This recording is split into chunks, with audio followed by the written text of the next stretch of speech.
শুভ সন্ধ্যা বন্ধুরা। দেখো এখানে রাজস্থানে হয়েছিল, জল তো প্রচুর হয়েছিল, কিন্তু একটু উঁচু জায়গা, জলটা নাই।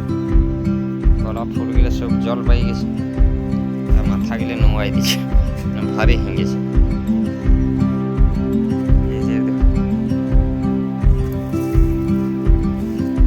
দারুণ এসে আমি লাগাইছিলাম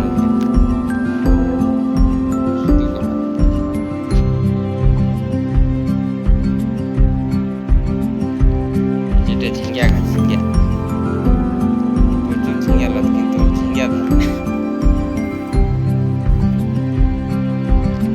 মাদালি, আমার এদিকে মাদালি, এখানে সিটিয়া ফল বলে একটি ফল আছে। দারুণ এরকম ভিউটা। আমি তো প্রথম আসছিলাম রাজস্থান, তখন বললে মরুভূমি, আমার 5 বছর 4.5 বছর কিনে গেল এই কোম্পানির সঙ্গে আসি, দেখি সবই আছে। তো এইগুলা সব রকমের চাষ টাস আছে, ভেন্ডি, গেন্দা গাছ, গেন্দা ফুলে, গেন্দা আছে ফুল